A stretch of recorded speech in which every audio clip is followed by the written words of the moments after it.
Este programa llega a ustedes por cortesía de Hotel Margarita Princess.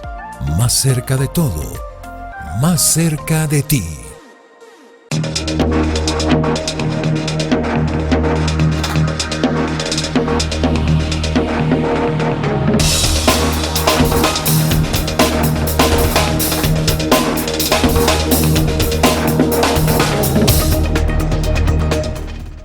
Amigos, muy buenos días, bienvenidos a su programa Frente a Frente, la referencia informativa y de opinión de cada mañana a través de la pantalla de Mira TV, Canal 9 de Inter. Hoy es viernes 12 de abril del año 2024 y como cada día vamos a recordarles nuestras redes sociales, nuestra comunicación digital. Mi cuenta de X, antiguo Twitter, es @JairCuba. La del programa es @Frente a Frente 9. Y también disponible, por supuesto, el número de nuestra mensajería de texto, el 0424-232-3228, 0424-232-3228 para mensajes de texto y mensajes de WhatsApp. Y esta noche, a las 8 de la noche, en reposición, usted puede ver en la tranquilidad de su hogar, Frente a Frente de nuevo. Y es viernes y de manera que después queda disponible para sus actividades sociales. Y por supuesto este programa lo tendremos disponible en nuestro canal YouTube, Jairo Cuba TV.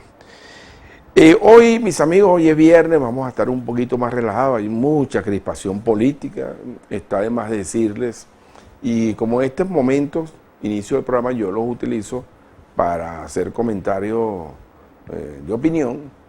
Pues hoy vamos a cambiar un poquito el tercio de un tema que no es menos complicado, como es el tema internacional y las relaciones de Venezuela, cómo es la perspectiva de Venezuela desde el punto de vista geopolítico, desde el punto de vista estratégico. Vamos a pasarle revista a las relaciones desde la visión, por supuesto, de nuestro entrevistado del día de hoy. Y este es un programa que yo quería hacer desde hace algunos días y por cuestión de tiempo de nuestro entrevistado, que ya se los voy a presentar, no pudimos hacerlo antes, sobre todo porque nos ha llamado poderosamente la atención lo ocurrido recientemente en Quito, Ecuador, donde el gobierno del presidente Noboa ha invadido un espacio soberano de México y bueno, de una manera digamos, estruendosa y que hace mucho ruido porque estamos en presencia de algo que podría convertirse en un precedente. Y una situación de ese tipo incluso es capaz de desatar en un conflicto que vaya más allá de la democracia de micrófono. Organismos internacionales se pronunciaron con relación a ese hecho. Aquí en este espacio, modestamente en esta tribuna, nosotros condenamos este y cualquier otro hecho que vulnere la soberanía de los pueblos. Y aunque suene un poquito dispar, esa es vulneración del sentido de soberanía, la autodeterminación. El hecho de usted entrar a una embajada que es territorio del país que lo ocupa, ya es un proceso de violación de la autodeterminación. Y así como eso, si ustedes recuerdan, yo esta semana he hecho 2 o 3 comentarios al respecto, también condenamos en su oportunidad, en aquel momento cuando el presidente Uribe ingresó en territorio casualmente ecuatoriano para bombardear un campamento, un presunto campamento de la FARC, donde habría salido herido gravemente y el jefe de la FARC, tiro fijo.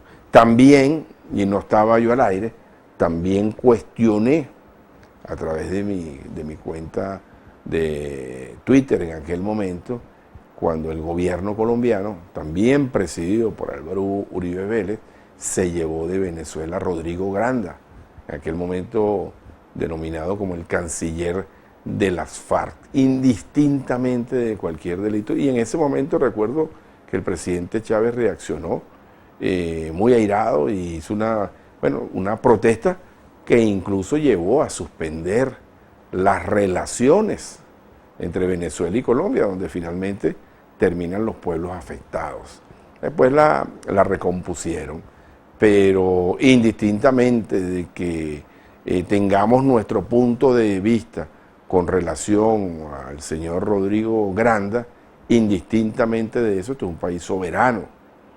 Nos guste o no nos guste el gobierno de turno, este es un país soberano y no pueden venir unos agentes policiales de otro país a llevarse un detenido que están buscando. Y ahora acabamos de ver, entonces está esto como muy turbulento, fíjense, y ahora lo acabamos de ver en Chile con un opositor. Situación que yo en lo particular no la tengo clara y a lo mejor nuestro entrevistado en la mañana de hoy nos va a dar luces sobre eso, sobre el caso de un asilado político, militar retirado, fuera de la tropa, que también fue secuestrado prácticamente de su hogar. Inicialmente se pensó que era una acción del gobierno venezolano, pero eso, por lo menos hasta este momento, yo no lo tengo claro. Pero este tipo de cosas ponen el mundo muy, muy turbulento. Ahora, esta parte de la región, pase usted los mares y vea cómo está el tema en Israel, el conflicto en la franja de Gaza, pase usted los mares y muévase por allí, estamos en medio de un mundo muy convulso. Yo creo que es pertinente que en el día de hoy hablemos de esto y además de ello también revisar, como dije anteriormente, cómo está Venezuela en el concierto internacional, sobre todo en un año electoral, donde siempre hay cierta tensión, porque podría haber posibilidad de un cambio de gobierno y a veces los países se ponen en tensión porque si hay un cambio, bueno, muchos tienen convenios suscritos, muchos tienen algunas alianzas y como en Latinoamérica comúnmente no hay mucha continuidad en el ejercicio de las cosas, siempre estas cosas ponen turbulento el ambiente. Así que hoy voy a conversar con Frank Hill, es internacionalista, ha estado varias veces aquí con nosotros y además siempre Frank tiene un criterio bastante definido y una facilidad para interpretar los hechos y para explicarse también. Buenos días, Frank, ¿cómo estás? Buenos días, Jairo. Bienvenido y feliz fin de semana. No, gracias, el placer es mío al verme invitado nuevamente. Qué bueno. ¿Es la primera vez en el año? Sí. Es la primera. Uy, se va a pasar. El año pasado, en el contexto del referéndum sobre Guyana. Sí, bueno, de eso me tocó también, me faltó hacer el comentario, que también vamos a hablar sobre todo este tema que se alborotó muchísimo por la audiencia allí en la Corte Internacional de Justicia, que por cierto no manejo mayor información sobre las resultas de la gestión de la vicepresidenta Delsa Rodríguez. Pero vamos a empezar por allí, ¿te parece? Chévere. Por el tema de Guyana. Desde tu punto de vista, además, Fran trabaja en la Comisión de Política Exterior de la Asamblea Nacional, de manera que maneja información importante y bien documentado de lo que está pasando. ¿En qué momento estamos de esta situación con Guyana y por qué en las últimas horas el presidente Maduro, por supuesto que es un hecho importante y trascendente, el presidente Maduro le ha dado especial énfasis a estas circunstancias? Bueno, sí, en primera instancia, Jairo, buenos días a todos. Quería hacerte una aclaratoria previa, ¿no? Antes de comenzar. Labores de asesoramiento, ¿no? Asesoramiento, Exacto, no como diputado, claro. No, para nada. Bueno, mira, ahorita la situación con Guyana, digamos que se encuentra caliente. A pesar de que no hay mayor trascendencia mediática, hay un juego diplomático muy, muy cerrado alrededor del tema. Hay una serie de actores que se están moviendo en arena internacional, en distintos foros multilaterales, en cuanto a presionar a Venezuela luego de los resultados del pasado 3 de diciembre. Como todos sabemos, las autoridades venezolanas consideraron con carácter vinculante la votación o lo que se sometió a votación y pasó ahora a legalizar ya en el marco normativo un cuerpo jurídico para lo que es el estado denominado Guayana Esequiba. Fíjate lo siguiente, por cierto, Guyana acaba de hacer una convocatoria en el Consejo de Seguridad de la ONU. De hecho, Guyana es actor no permanente, miembro no permanente de esta instancia, entró en vigencia el pasado 1 de enero de este año, y Guyana ha denunciado, ha llamado la atención a los actores que ahí se presentan, de los cuales son 20 ¿no? actores, 5 con derecho a voto, o a veto, perdón, como sabemos, Estados Unidos, Rusia, Gran Bretaña, Francia y China, 5 ganadores de la Segunda Guerra Mundial, más una distribución proporcional por región, en este caso toca Guyana por un trayecto de 2 años. Digamos, lo dije la vez anterior que tuve acá, Guyana está como aquel que no quiere pagar las deudas, se está escapando con la cabulla en la pata. Guyana se niega a reconocer la vinculación del acuerdo de 1966, mejor conocido como el Acuerdo de Ginebra, un acuerdo que fue firmado por 3 naciones, nuestra nación Venezuela, Guyana como nación que en ese momento se estaba conformando como una república independiente, y por supuesto la nación colonial o metropolitana, que era el Reino Unido. Guyana está intentando presionar diplomáticamente a Venezuela, está intentando crear una suerte de coalición regional, como lo confirmó el mismo presidente, el señor Irfan Ali, en la última entrevista que hizo bastante ruido mediáticamente, cuando confirmó que ellos estaban dispuestos, ¿no?, a caso de una presunta agresión a Venezuela, a convocar a sus aliados. Él los nombró, ¿no? Francia, Reino Unido, Estados Unidos, Gran Bretaña. Además hay un punto importante, que es que Guyana ha venido denunciando que Venezuela tiene una conducta expansionista. Sin embargo, al mismo tiempo juega un doble juego. Amén de que se victimiza como una pequeña república que está siendo amenazada por nuestro país, al mismo tiempo hace negociaciones con potencias. Ahora, permíteme un momento, Frank, vamos a hacer el corte para que tengan la oportunidad de desarrollar bien completamente el tema. Mis amigos, estamos conversando con Frank Gil, internacionalista. Ya venimos y ya también tenemos activo el número de nuestra mensajería.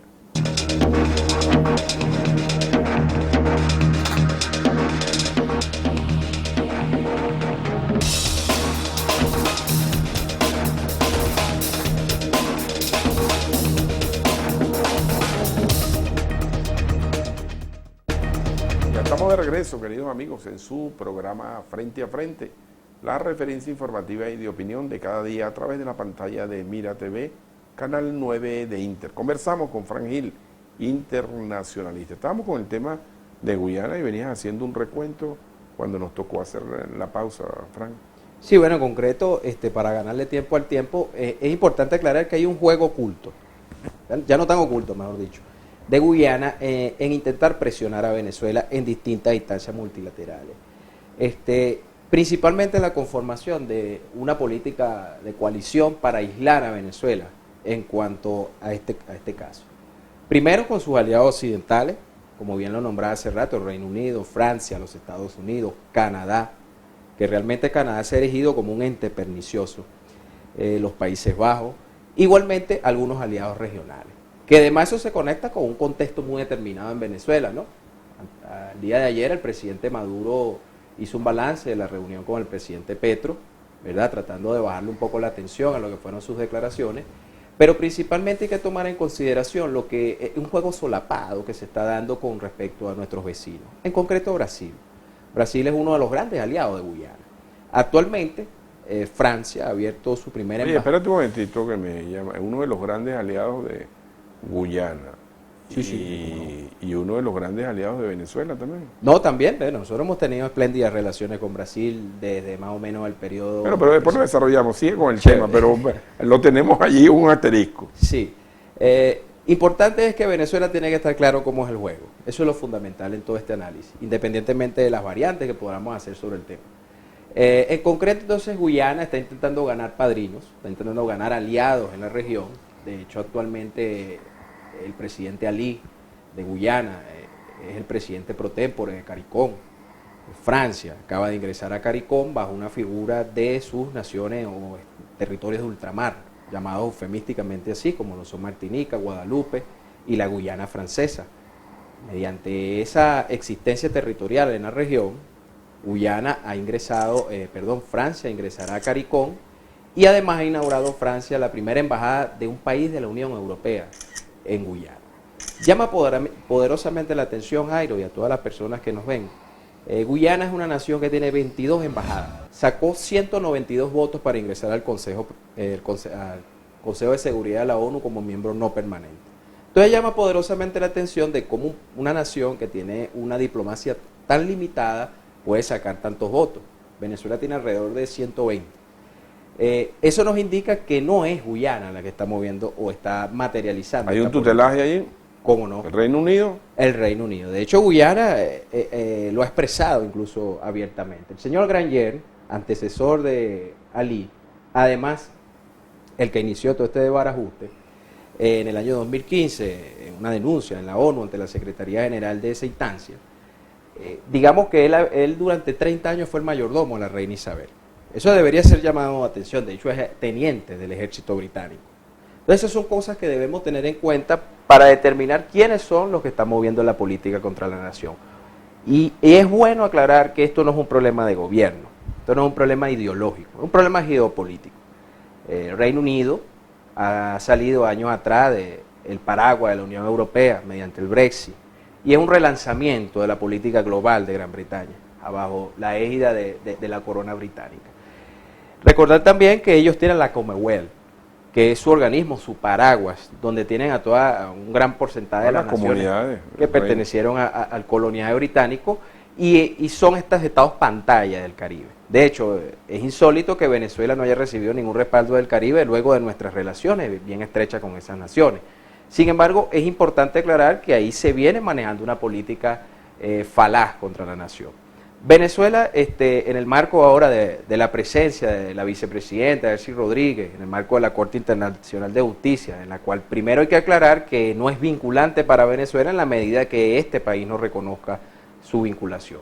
En segunda instancia, que hay un interés arbitrario por parte de la Secretaría General de la ONU en primera instancia con el señor Antonio Gutiérrez, que remitió el caso, el diferendo, a la Corte Internacional de Justicia, cuando la Convención de Ginebra de 1966 es muy clara, cuando afirma que el secretario general de la ONU solo recomienda, no puede dar una decisión final o ser un actor condicionante en la misma. Entonces, estamos viendo que hay una componenda. Muchos dirían que una nueva componenda, recordando la de 1899. Ahora, eso tiene que ver con la manera como tú manejes tu lobby, porque ustedes lo usan mucho esa palabra, los internacionalistas, tu lobby o tus relaciones diplomáticas. Sí, cómo no, pero en primera instancia Venezuela es un país históricamente envidiado por su posición geopolítica y por sus recursos. Ha habido siempre un empeño por parte de Occidente de mantener dentro de su redil a Venezuela. En los últimos años, bueno, todos conocemos los niveles de conflictividad que se ha llegado con Occidente por parte de Venezuela, a tal punto de que se han impuesto una serie de sanciones de orden económico, financiero, político sobre el país, e inclusive se ha hablado actualmente de que no se reconocerá el resultado de las próximas elecciones. No es la primera vez que pasa, en la constituyente de 2017, en las elecciones de 2018, donde el presidente Maduro volvió a ser reelecto. Las potencias occidentales y aliados de ese bloque han considerado que los procesos electorales en Venezuela son ilegales, son ilegítimos. Y eso, independientemente de la certeza o no de esa aseveración, no pasa por los parámetros de Occidente criticarlo, porque es una decisión en todo caso del pueblo venezolano determinar esa realidad. Y eso es importante que lo tengamos en cuenta. Los asuntos de Venezuela son asuntos de los venezolanos.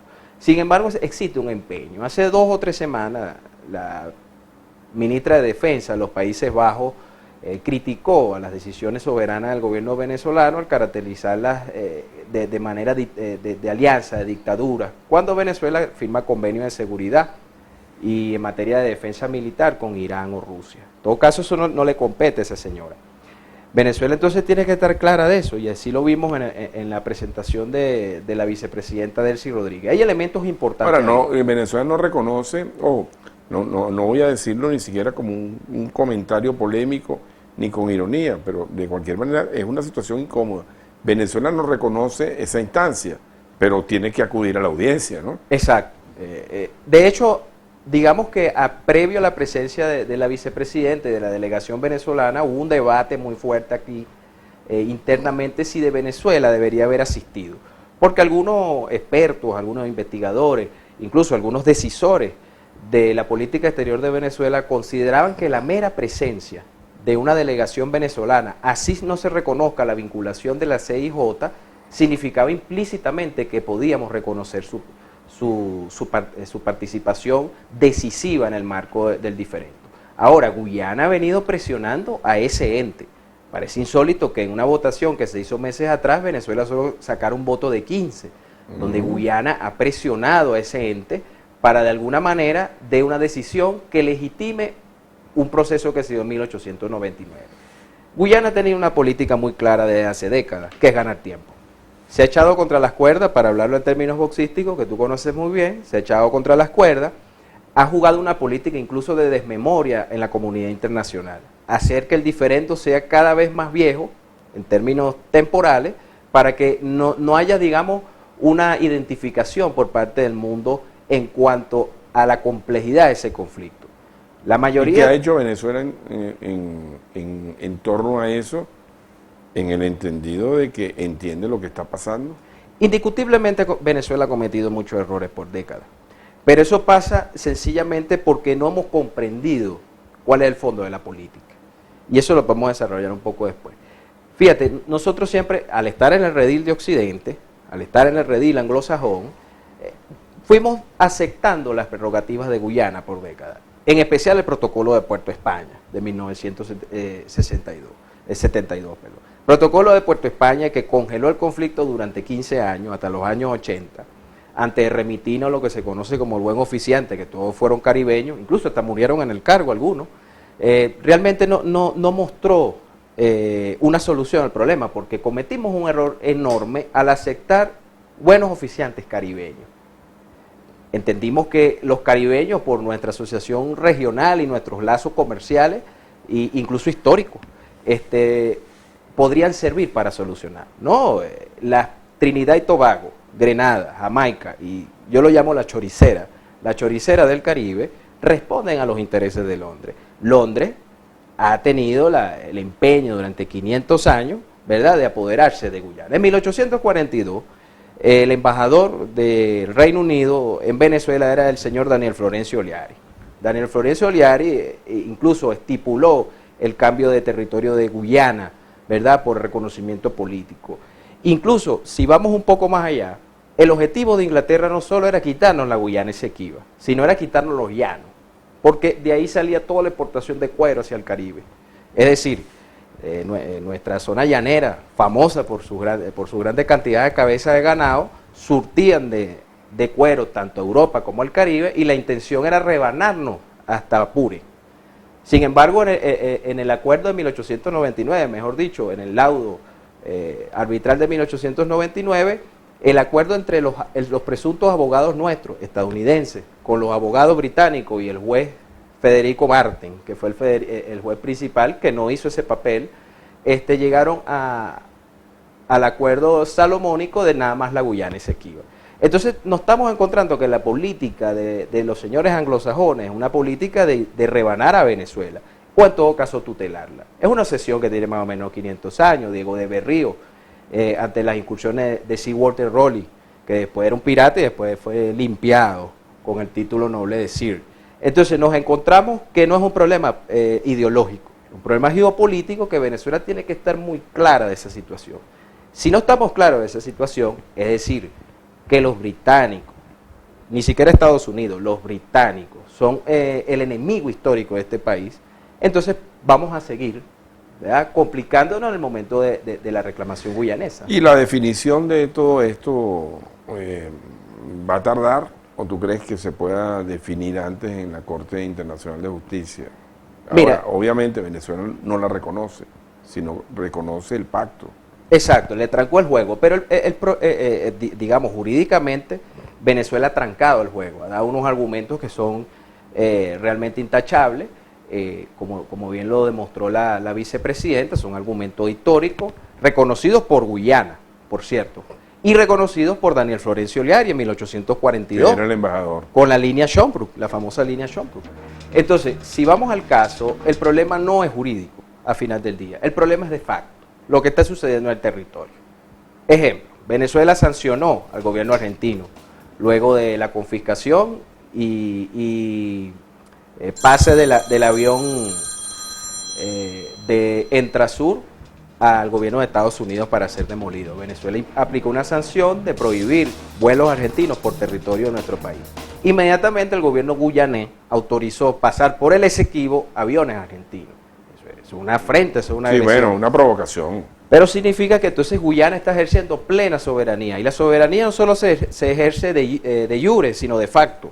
Incluso algunos expertos de la doctrina internacional hablan de que la soberanía se gana primero en los hechos. Esa es una teoría cuestionable en todo caso, que beneficia a las grandes potencias, pero está planteada.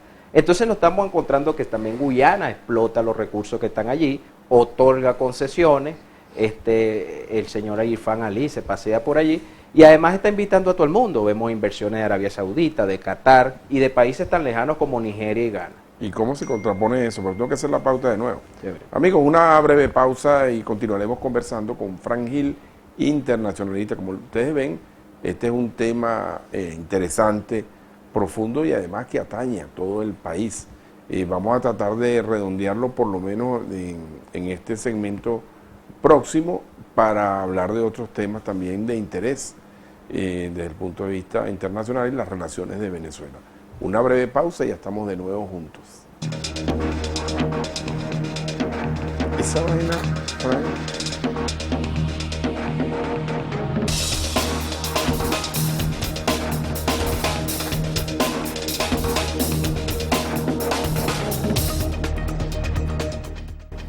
de vuelta, queridos amigos, en su programa Frente a Frente, la referencia informativa y de opinión de cada día a través de la pantalla de Mira TV. Tengo algunos mensajes aquí que tienen que ver con el tema que abordamos el día de ayer, que lamentablemente Caleca no pudo venir. Son temas de carácter político, electoral, son opiniones importantes porque toda opinión es respetable, pero yo quisiera circunscribirme mucho más al tema que estamos tocando, que forma parte de un interés capital, y esos mensajes que ustedes nos están enviando, siempre yo los voy a ir difundiendo en la medida que vayan transcurriendo otro programa, porque además ninguno pierde vigencia. Conversamos con Frank Gil, internacionalista. Bueno, este tema es complejo, interesante y además que tiene que, yo creo que la gente ahora está como más involucrada o más informada. Ahora fíjate, la definición de esto, obviamente se espera un dictamen de la Corte Internacional de Justicia. Venezuela ya tiene su posición fijada, pero ¿cómo se va a resolver esa situación? Porque tú lo acabas de decir, ahí hay una explotación de un territorio en disputa, cosa que no se podría hacer, y hay una violación allí de los acuerdos internacionales, más allá de eso, del decoro, de la decencia. Y Venezuela nunca a ese territorio le ha tenido una intención manifiesta, ni de cedular, ni de producir allí el mismo efecto que está haciendo Guyana en este momento. Claro, Venezuela ha partido de un error de fundamento muy grande, y es creer que Occidente es un socio confiable. Es un error tremendo. Occidente como bloque, encabezado por la potencia anglosajona y la potencia europea, es un bloque que históricamente se ha dedicado al pillaje con guantes de seda. Es lo que llamamos unos ladrones con corbata. En 1899 fuimos robados. Y ahora se pretende robar ese territorio, o se está comercializando el petróleo, algunos recursos, madereros, oro, etcétera. Se pretende robar otra vez con papel de regalo. Es decir, se quiere imponer mediante la CIJ una legalización de un robo. Esos son los métodos de Occidente. Entonces Venezuela no puede creer en la fiabilidad de las instancias multilaterales de Occidente, y mucho menos en un momento donde Occidente se encuentra en un conflicto global, porque hay una lucha de hegemonía a nivel mundial. Occidente está perdiendo terreno, Occidente está perdiendo fuerza en el marco internacional y presiona por asegurar recursos, áreas de influencia y tutela territorio. Eso es lo primero que tiene que tener en cuenta Venezuela. Hay una propuesta de Guyana de integrar, fue planteada en la última cumbre de CARICOM, de plantear una suerte de pote, una suerte de fondo, con la explotación de esos recursos, que sería dividido entre los demás países del Caribe. Mira cómo se juega la diplomacia. No, pero bueno, eso no existe, como decía Carlito González. Exacto, pero la búsqueda de padrinos, la búsqueda de apoyos, la búsqueda de votos, Imagínate la OEA, organización que no es vinculante para nuestro país, nosotros nos salimos del marco de la OEA. La OEA ha dado un juicio favorable a Guyana, el señor Almagro. Entonces estamos viendo que aquí no hay ni la mínima imparcialidad. Es rescatable la posición de la secretaria general de la CELAC, la presidenta de Honduras, Xiomara Castro, que ha emitido un documento de manera imparcial. Las autoridades bolivianas también lo han hecho. Bolivia es un país que está muy cercano a nosotros en ese sentido, tiene una protesta territorial con Chile, y ellos fueron anexados por las armas mediante una guerra y un tratado impuesto por Inglaterra en la guerra del Pacífico. Pero también tenemos casos insólitos como Argentina. El actual presidente de Argentina, la actual administración de Argentina no se ha solidarizado, ni tampoco la vieja, la del señor Fernández, que debería ser declarado persona no grata. Ese caballero tiene el caso de Malvinas, donde Inglaterra ejerce una ocupación territorial y Argentina no ha dado solidaridad con Venezuela. Y Venezuela fue solidaria en el gobierno de Luis Herrera. ¿Cómo no? Sí, inmediata, automática, respondiendo a la solidaridad de las autoridades argentinas cuando el bloqueo de las costas en 1902 en Venezuela. Sin embargo, entonces Venezuela se está encontrando que en Sudamérica no hay socios confiables. Hay muchas personas que se molestan cuando uno dice estas cosas, pero aquí no estamos hablando de temas ideológicos, estamos hablando de realidades geopolíticas, históricas, estamos hablando de conflictos que trascienden incluso los siglos. Si nosotros no entendemos esos puntos fundamentales de que hay un juego diplomático macabro, encabezado por Londres, y donde Guyana solo es una pantalla, entonces seguiremos cometiendo los mismos errores. Se ha hecho un esfuerzo importante ahorita por parte de las autoridades venezolanas, no solo de responder a los atropellos de estos actores, sino también de hacer o llevar a la población. Esa es una de mis labores. Siempre asisto con gusto a este tipo de entrevistas para explicar que esto no es un problema político o politiquero, es un problema geopolítico, y Venezuela tiene que estar muy clara de que esta nación, que tiene un paso privilegiado hacia el Caribe, que es una área pacífica, sin conflicto, comercialmente explotable, una nación con muchos recursos, con 1 millón de kilómetros, más de 30 billones de habitantes, que tiene una importancia en la geopolítica global importante, resaltante. Te voy a poner 2 ejemplos para comparar a Venezuela. Porque hay conflicto, o hubo conflicto en Siria, y hubo conflicto en Ucrania. Ucrania significa país de fronteras en ucraniano, y Siria es la entrada hacia lo que es el cercano oriente, desde el puente que es Turquía entre Europa y Asia. Venezuela tiene ese mismo factor dentro del juego geopolítico global. Por eso es que ha sido un país siempre ambicionado. Y eso, como te lo digo, pasa de Diego de Berríos en 1514, cuando los ingleses sabotearon el poblamiento de lo que actualmente es el Esequibo por los españoles. Los españoles cometieron errores tremendos, como por ejemplo ceder la Trinidad y Tobago, ceder Aruba, Curazao y Bonaire a ese país que se llama los Países Bajos, que realmente son muy bajos. Venezuela podría hacer una reclamación territorial sobre esas islas. Y no es un disparate lo que yo digo. Actualmente el gobierno de Marruecos, el Reino de Marruecos, ha hecho una reclamación ante la CIJ a España por la soberanía de las Islas Canarias, Ceuta y Melilla. Hay un gran debate ahorita en España contra el señor Sánchez, el jefe de gobierno, porque considera que la oposición en España considera que España o Madrid ha cometido un error muy grave al ir a una guerra con Rusia, en vez de preocuparse por Marruecos, que está comprando aviones, cohetes y barcos para ir a la guerra. Entonces, Venezuela tiene que estar clara de esa situación, ubicarse en el mapa y tomará las decisiones. Para eso deteriora las relaciones finalmente. ¿Perdón? Pues deteriora las relaciones, porque fíjate, estamos hablando de un contexto geopolítico, de una región importante como es esta. Ahí está Bolivia, ahí está Brasil, que quedamos pendientes con este tema, ese amorío compartido, pero en lo fáctico, en lo tangible, entonces están del lado de Guyana. Te digo esto para vincularlo con el tema electoral finalmente. Fíjate, recientemente el presidente Lula tuvo unas expresiones con relación a las posiciones asumidas por el Consejo Nacional Electoral.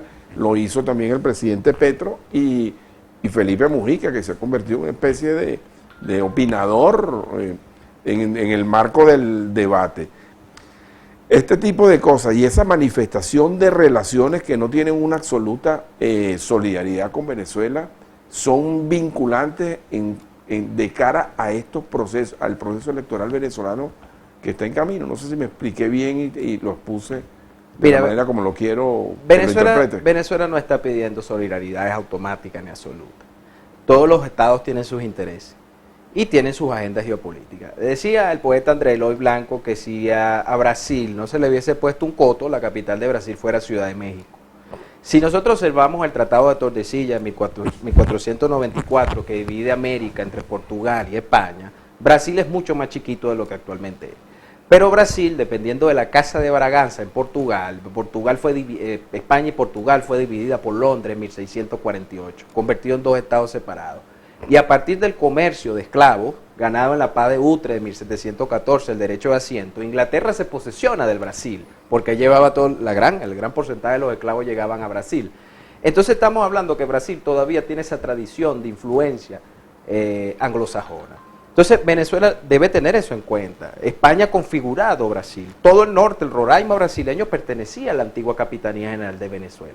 Esa historia no nos la contaron en la escuela. Entonces también Venezuela debe lanzarse en una reforma educativa. Conocer de dónde venimos. Este país es inmenso.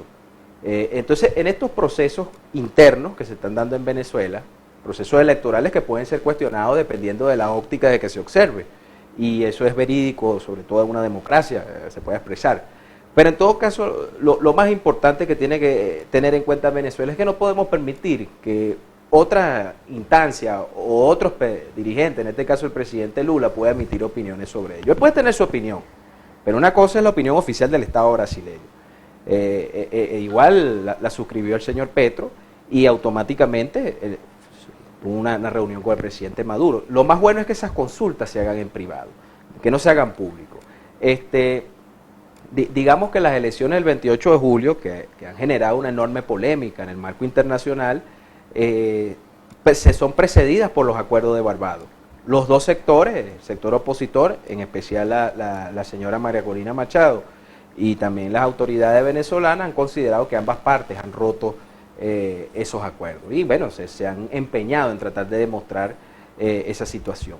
Sin embargo, Venezuela debe aclarar su situación geopolítica, aclarar sus aliados, aclarar y quiénes son sus enemigos, evidentemente. Eso es lo más importante. Hace unos días, en el programa de CNN, el señor Javier Milei, entrevistado por Andrés Oppenheimer, afirmó que él no tendría problema en organizar o encabezar una coalición para sancionar a Venezuela. Sí, bueno, eso es una extralimitación inaceptable además. Y hay un documento suscrito por ese señor, donde lo suscribe el gobierno del Perú, el gobierno del Ecuador, el gobierno de Guatemala y el gobierno del Uruguay, todos con tremendas falencias de orden interno, como estamos viendo el cuestionamiento de la presidenta de Perú, ni hablar de esta barbaridad que pasó en Quito, una cosa que sí tiene precedentes, Jairo, y no muy lejano, hace 2 semanas, 3 semanas, un ataque del ejército israelí sobre un consulado iraní.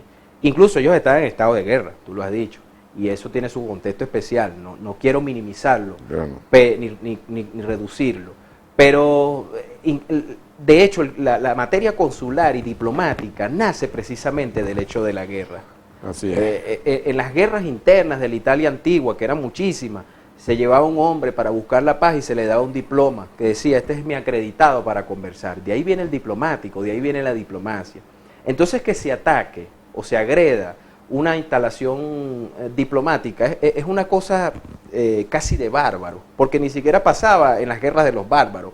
Entonces, eso es importante tenerlo en cuenta, que Venezuela tiene un entorno hostil con gobiernos con graves problemas institucionales que deberían en primera instancia solucionarlo, pero es importante que Venezuela responda. Bien, tengo que hacer la pausa de nuevo para que yo tengo algunas inquietudes que quiero planteártelas al regreso de esta pausa, precisamente con el tema de la embajada en Quito y otros antecedentes que han habido. Por ejemplo, en contraste con eso, tenemos esta situación de una relación tensa con Argentina, incluso con unos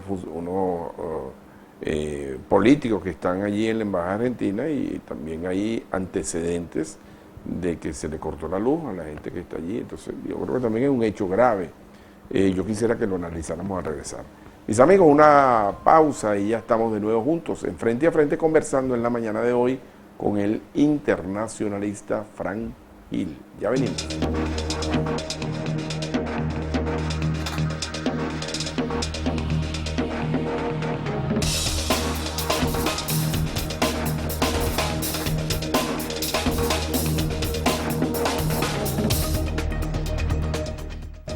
Estamos de regreso, queridos amigos, en la última parte de su programa Frente a Frente, la referencia informativa y de opinión de cada mañana. Recuerda esta noche en reposición nuestro programa Frente a Frente, que estará disponible en el canal de YouTube Jairo Cuba TV. Aprovecho para hacerles la más cordial invitación para que se suscriban a nuestro canal. Fran, bueno, estamos analizando, a mí me parece esto una barbarie, no sé cómo calificarlo, esto que acaba de ocurrir en Ecuador, y yo puse un tuit, como mucha gente, y probablemente lo que uno diga a la gente no le importará, pero yo soy un hombre público, yo soy periodista, yo opino, y en cosas como esta siempre me gusta dejar mi posición clara, porque yo soy un hombre de convicciones democráticas, absolutamente, y creo, me debo al respeto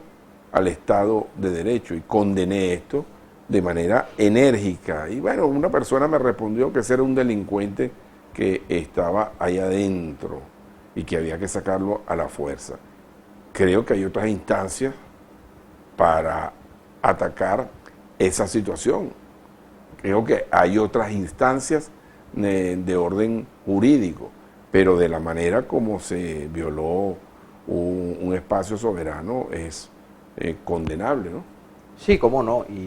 Y fíjate que tú sacabas el caso de la presencia de dirigentes de oposición que fueron juzgados presuntamente por terrorismo, espionaje y otras acusaciones por parte de la Fiscalía.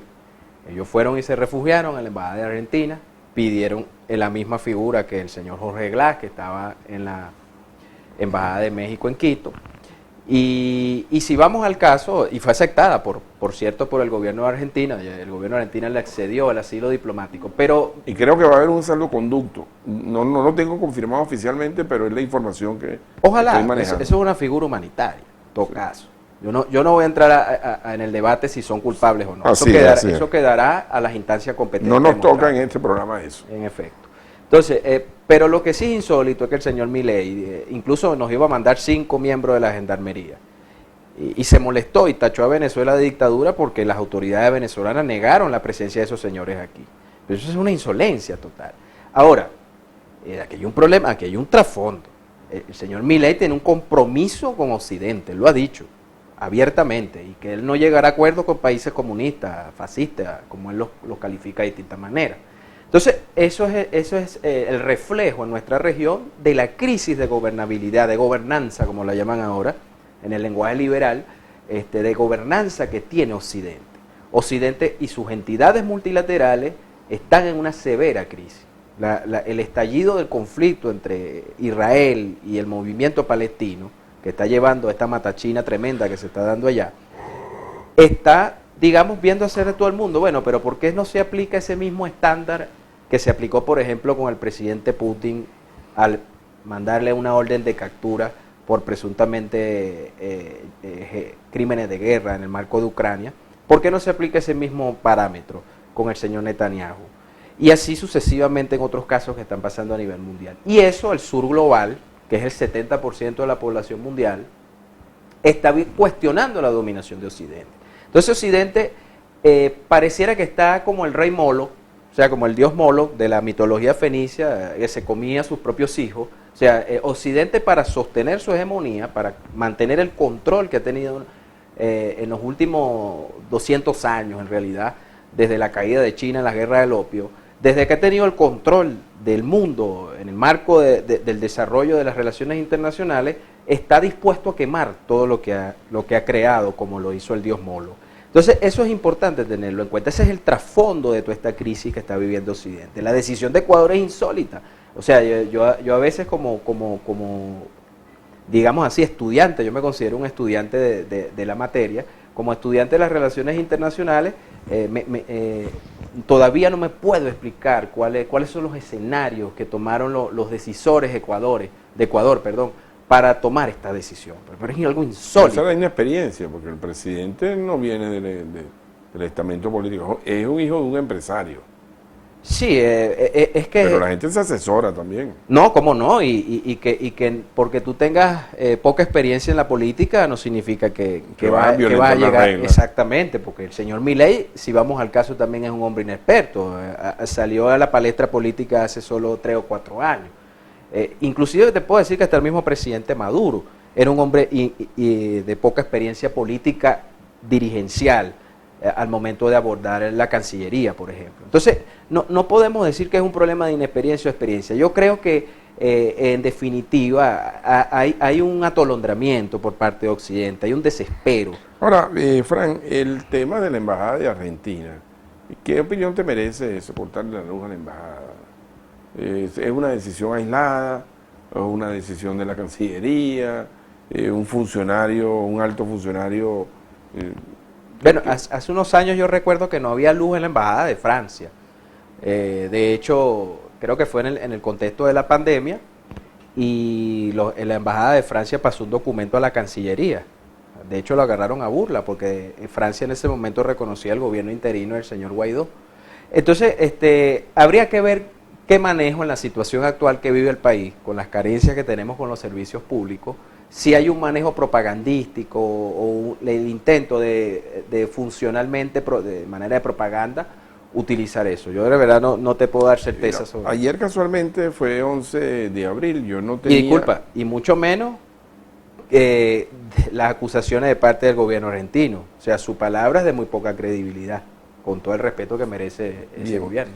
Te comentaba que ayer casualmente fue 11 de abril, yo hice un comentario, no tenía previsto hablar de ello, pero hice un comentario. Y fíjate que me viene a colación el tema también de esa toma de la embajada cubana, que te digo, indistintamente de cualquier circunstancia, hay cosas que a mí me generan contraste.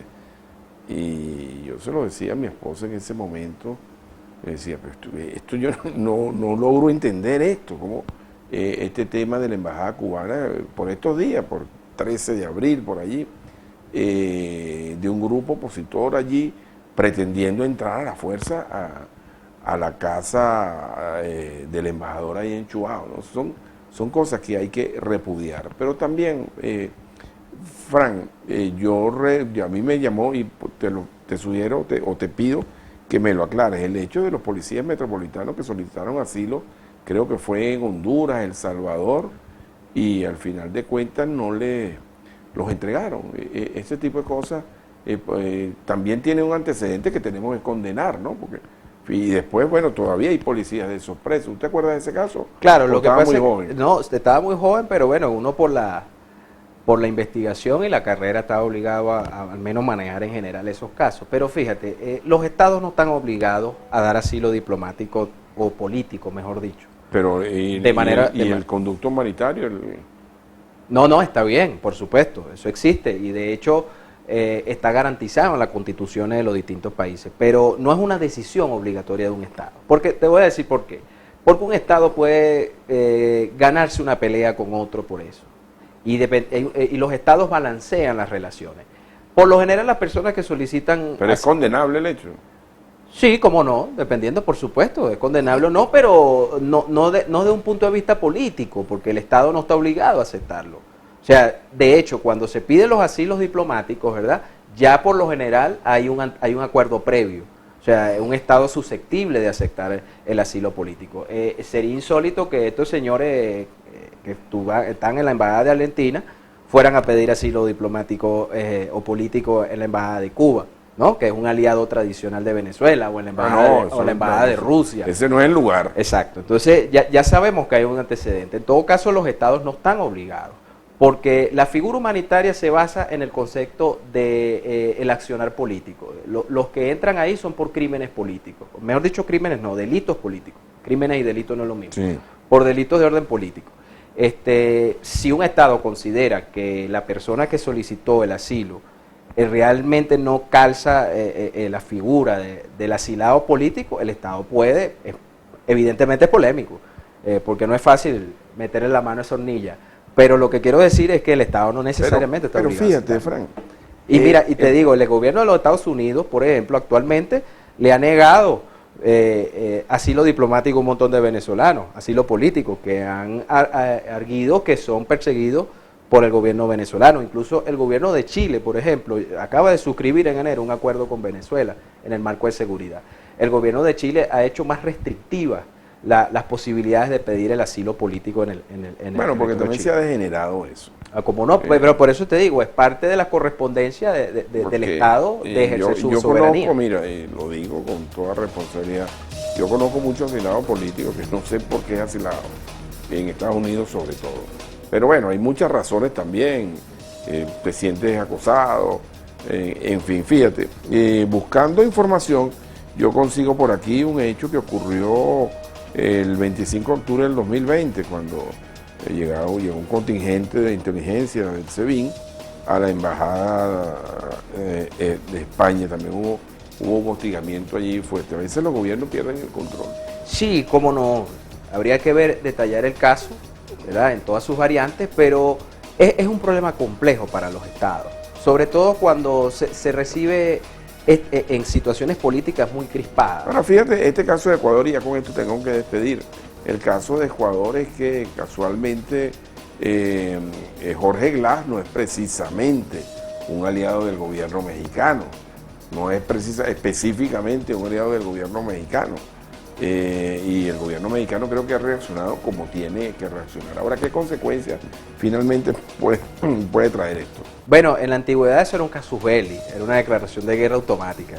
Estaríamos en guerra entre Ecuador y México. Pero la gestión del presidente AMLO, Andrés Manuel López Obrador, ha sido constante, coherente. Sí, cómo no. De hecho, lo hizo con la familia del presidente Castillo, en Perú, Sí. su esposa y sus hijos. E igual con el expresidente Evo Morales en Bolivia. Es decir, y lo hizo con los individuos, los que fueron despojados de la nacionalidad en Nicaragua. Incluso algunos no ideológicamente identificados con su gobierno, algunos incluso no aceptaron la rama de olivo del presidente AMLO. Entonces es parte de su política exterior, ha sido muy coherente. Personalmente me parece un señor muy serio, independientemente de su postura política. Y no se va a reelegir. Y no se va a reelegir, viene una dama. Viene Claudia Sheinbaum.